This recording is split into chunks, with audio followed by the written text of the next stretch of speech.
Good morning kids, welcome back to the social science classes. In the previous video we saw that what model Belgium has adopted, कौन सा model Belgium ने adopt किया, they have adopted accommodation model. Now in this video we will see how Sri Lanka has dealt with the problem and what was the ethnic composition of them. उनका ethnic composition कैसा था, उन्होंने अपनी problems के साथ कैसे deal किया, उन्होंने कौन सा मॉडल अडॉप्ट किया. These all things we are going to learn और see in this video. Now kids, अब श्रीलंका की सबसे पहले तो हम लोकेशन जान लेते हैं कि कहाँ पे है ये. आपको पता है एशिया कॉन्टिनेंट में है और तमिलनाडु के बिल्कुल पास में है. हमारे जो कंट्री है, हम इंडिया के सर्दर्न पार्ट में ये है. ये एक बहुत स्मॉलर सा आइलैंड है, आपको पता ही है ये चीज़. Now the population of Sri Lanka is approximately 2 crore which is just near to the Haryana's population. हमारी हरियाणा की जो पॉपुलेशन है वो उसके बिल्कुल बराबर है, 2 crore. Now the ethnic composition of Sri Lanka was, let's see with the help of facts and figures. यहाँ पे 74% सिन्हालीज रहते थे, 18% तमिलियन रहते थे एंड 13% नेटिव ऑफ श्रीलंका. ये भी तमिल थे लेकिन ये श्रीलंकन तमिल थे, ये श्रीलंकन तमिल.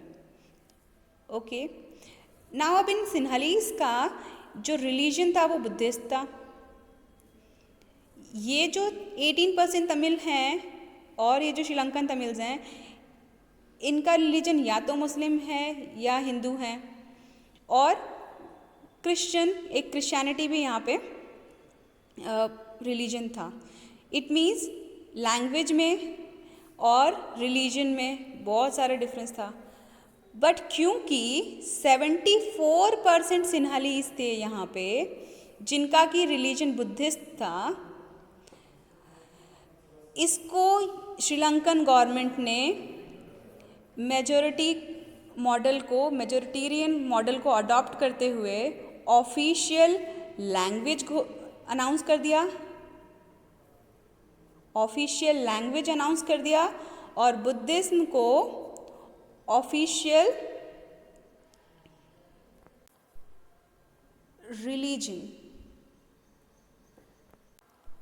रिलीजन अनाउंस कर दिया. इर्रिस्पेक्टिवली ऑल दीज कम्युनिटीज़, इन सारी कम्युनिटीज़ और इन रिलीजन्स को ध्यान में नहीं रखा गया. प्रायोरिटी किसको दी गई, प्रेफरेंस किसको दी गई, सिन्हालाज को. ओके, नाउ किड्स, एक इम्पॉर्टेंट क्वेश्चन है जो हर बार आता है, मैक्सिममली ये क्वेश्चन पूछा जाता है स्टूडेंट से बोर्ड एग्ज़ाम में, कि 1956 एक्ट में श्रीलंका ने कौन से नए स्टेप्स लिए, that which kind of steps has been taken from the Sri Lankan side in act 1956. कौन से स्टेप्स थे. तो मेजरली ये 3 स्टेप्स थे जो अभी मैंने आपको एक्सप्लेन किए, कि they have adopted Sinhala as a official language. Sinhala को उन्होंने ऑफिशियल लैंग्वेज अडॉप्ट कर ली. Then they were just giving the preference to the Sinhala people. जो सिन्हाला स्पीकिंग पीपल थे ना, उनको उन्होंने प्रेफरेंस देना स्टार्ट कर दिया. कहाँ पे, गवर्नमेंट जॉब्स में और यूनिवर्सिटीज़ पोजीशंस में भी हर जगह पे उनको प्रेफरेंस देना स्टार्ट कर दिया. इट मीन्स पहले उनका एडमिशन लेंगे, जॉब भी पहले उनको देंगे. तो उस तरीके से उनको प्रेफरेंस देना स्टार्ट किया. क्या किया, प्रेफरेंस दिया. To whom, Sinhalas. Then they have adopted Buddhism as official religion. इस बुद्धिज्म को ऑफिशियल रिलीजन के तौर पे उन्होंने अडॉप्ट कर लिया, irrespectively of other communities and other languages. Okay, पर इतनी बड़ी कंट्री में इतनी सारी लैंग्वेज, इतने अदर रिलीजन होने के बावजूद भी अगर आप किसी एक कम्युनिटी को या किसी एक रिलीजन को प्रायोरिटी दोगे तो उससे क्या होगा, बाकी जितने अदर पर्सन हैं in country, they will feel bad, उनको डिस्क्रिमिनेटेड फील होगा. तो ये कभी भी किसी भी कंट्री के लिए बेनिफिशियल नहीं होता है. So Belgium has adopted accommodation model and they have given priority to each and every group. एक इंडिविजुअल का उन्होंने ध्यान रखा by making such laws different, जो उन्होंने गवर्नमेंट बनाई उसके अकॉर्डिंग उन्होंने हर एक पर्सन का प्रॉपर ध्यान रखा. Now as compare to the Sri Lanka ने क्या किया, बाकी जितनी भी कम्युनिटीज थी, जितनी भी लैंग्वेजेस थे, जितने भी अदर पर्सन थे, रेदर देन सिन्हालास को छोड़ के बाकी सभी को डिस्क्रिमिनेशन फील होने लगा. So the condition of civil war has been started. Civil war क्या होता है? अंतर्युद्ध. जब किसी एक कंट्री के अंदर वहीं के लोग सरकार के खिलाफ और वहाँ के लोगों के खिलाफ आंदोलन शुरू कर देते हैं तो वो सिविल वॉर होता है. उसमें बहुत ज़्यादा श्रीलंका को लॉस उठाना पड़ा. वहाँ के लोगों ने नई एक अदर कंट्री की मांग की कि हमें यहाँ से बाहर जाना है. तो इस तरीके से तमिल आलम करके एक ग्रुप बनाया गया. तमिल आलम एक नया ग्रुप बना जिसने कि तमिलियंस के लिए अपनी खुद के राइट्स की मांग की. तो इस तरीके से दोनों ही कंट्रीज़ ने, दो एग्जांपल्स के थ्रू हमने समझा कि दोनों ही कंट्री ने कौन कौन से मॉडल्स को अडॉप्ट किया और किस तरीके से सिचुएशन के साथ डील किया. अब जो हमारा अगला पॉइंट है वो है power is shared among the different groups. अब डिफरेंट ग्रुप्स के अंदर पावर को किस तरीके से हम डिवाइड कर सकते हैं और कैसे किया जाता है पावर्स को डिवाइड, वो सीखेंगे. तो इसमें डिफरेंट पॉइंट्स हैं. पहला पॉइंट है social movements. Power is shared among social movements. Then power is shared among different organs of government. Then power is shared among political parties, then different social groups and among levels of government. हम एक एक point के बारे में individually discussion करेंगे, मैं आपको explain करती जाऊंगी. So your first point is social movement. Social movement के थ्रू पावर्स कैसे शेयर होते हैं? तो ऐसा है कि जब सोशल ग्रुप्स किसी भी एक पर्टिकुलर उनको इतने पावर्स हैं, सोशल मूवमेंट्स को इतने पावर्स हैं कि वो जो भी सोसाइटी में जो इविल्स हैं, जो प्रॉब्लम्स हैं, उसके खिलाफ वो मूवमेंट कर सकते हैं. आंदोलन के थ्रू वो अपनी प्रॉब्लम्स को गवर्नमेंट के सामने रख सकते हैं और फिर उसमें चेंजेस करवाए जा सकते हैं. फॉर एग्जांपल जैसे डाउरी सिस्टम था, उसको सोशल मूवमेंट ने ही ख़त्म करवाया. सोशल मूवमेंट्स के थ्रू डिफरेंट आंदोलन किए गए, उसके थ्रू वो ख़त्म हुआ. Next point is different organs of the government. इसको हम हॉरिजॉन्टल पावर शेयरिंग भी कहते हैं. हॉरिजॉन्टल पावर शेयरिंग क्यों? सी ऑर्गन्स ऑफ गवर्नमेंट, ये आप देख रहे हो, लेजिस्लेटिव, एग्जीक्यूटिव एंड जुडिशरी, ये तीनों ही सेम लेवल पे हैं. ये तीनों ही गवर्नमेंट के डिफरेंट ऑर्गन्स हैं, अंग हैं. तो लेजिस्लेटिव का अलग वर्क है, एग्जीक्यूटिव्स का अलग वर्क है और जुडिशरी का अलग वर्क है. इन सब में पावर्स को डिवाइड कर दिया गया है. Then your next point is political parties. Power is share among the political parties. आपको पता है अगर एक ही पॉलिटिकल पार्टी होती तो उनकी मोनोपोली हो जाती. पावर्स तो सारे उसी के पास कॉन्सेंट्रेट होके रह जाते, सारे पावर्स उसी के हैंड में होते. लेकिन क्योंकि यहाँ पे बहुत सारी पार्टीज़ हैं तो पावर्स उनके बीच में बढ़ जाता है. उसके बाद आपने सुना होगा कि गठबंधन की सरकार, कॉलिएशन गवर्नमेंट, आपको मैंने एक्सप्लेन किया है प्रीवियस क्लासेस में. कॉलिएशन गवर्नमेंट, अब कॉलिएशन गवर्नमेंट क्योंकि अलग अलग पार्टीज़ हैं तो सबके पास में कुछ पावर्स हैं. कोई पार्टी को ज़्यादा वोट्स मिल जाते हैं तो वो एक गवर्नमेंट को फॉर्म करने में हेल्प करती है. ठीक है, जैसे किसी एक गवर्नमेंट को बनने में किसी अदर पार्टी ने हेल्प की है तो पावर सारे उस पार्टी के पास नहीं है, उस दूसरी पार्टी के पास भी है जिसने उसको हेल्प की है for making the government. Okay kids, so coalition government also share the power of a particular government. Now next is different social groups.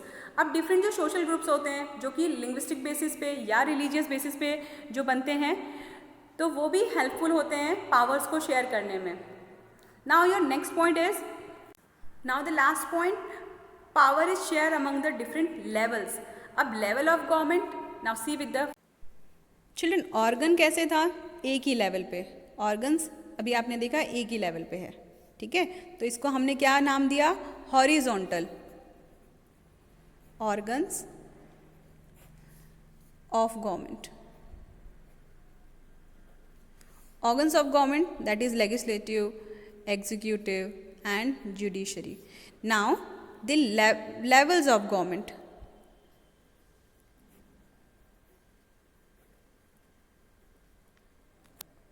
Levels of government is vertical power sharing.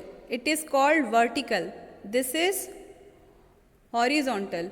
This is horizontal because all the levels are at the equal position. सारे ही ये जो organs हैं ये equal positions पे हैं.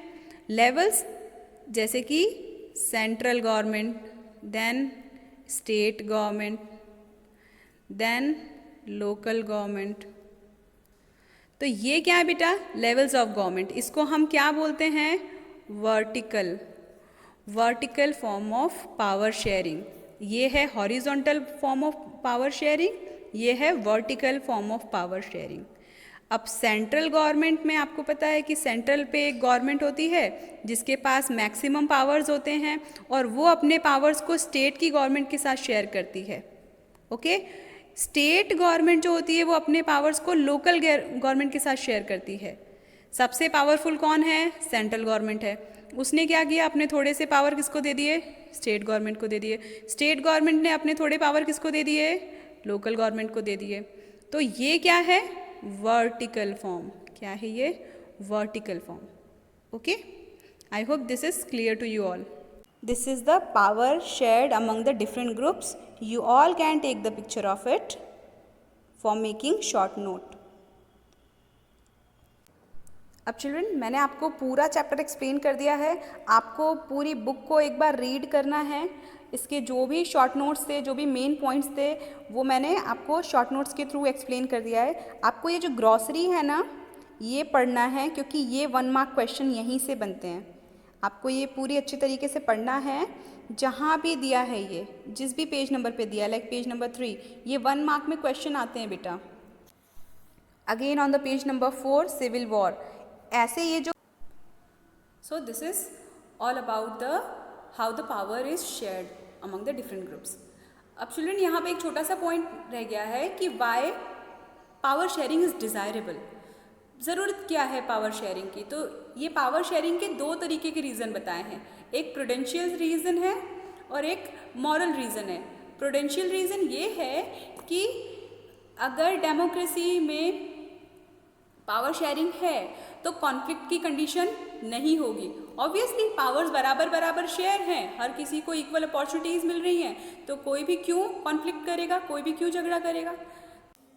सो prudential reason reduce the conflicts, then prevented groups of overstepping.